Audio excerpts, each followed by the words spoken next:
좋은 아침입니다. 보험 덕후 보타쿠가 전하는 짬보 뉴스. 오늘은 폐동맥 고혈압이라는 질환에 대해서 안내해 드릴까 합니다.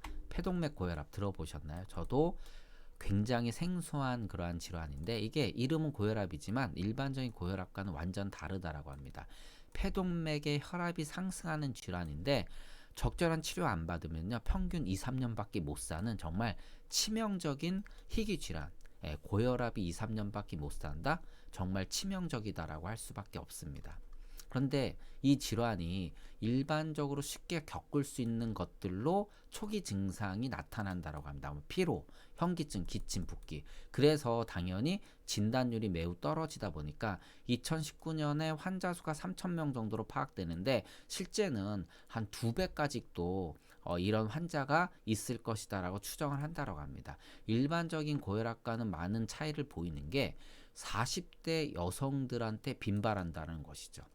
고혈압인데 40대 여성들이 가장 많이 겪는다?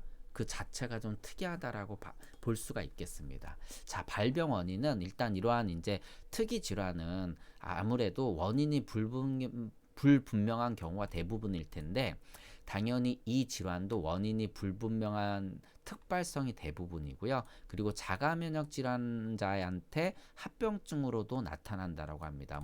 자가면역 질환자라고 하면은 자기 몸을 보호하는 이런 면역 체계가 본인 스스로를 공격하는 건데, 이렇게 자가 면역 질환자 몸속 어디에나 이로 인해서 스스로 공격하는 것 때문에 염증이 생길 수가 있는데, 이게 폐동맥에 발생을 하고 이게 쌓이고, 그래서 혈관이 좁아져서 이런 질환이 나타날 수 있다라고 합니다.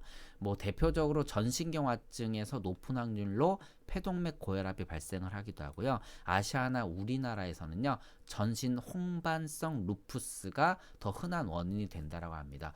다 자가면역 질환자들인데, 결국 이러한 자가면역 질환자들 또는 가족력이 있는 사람들이 갑자기 이유 없이 숨이 가쁘다 그러면 이 폐동맥 고혈압을 의심해 볼 필요가 있다라고 합니다.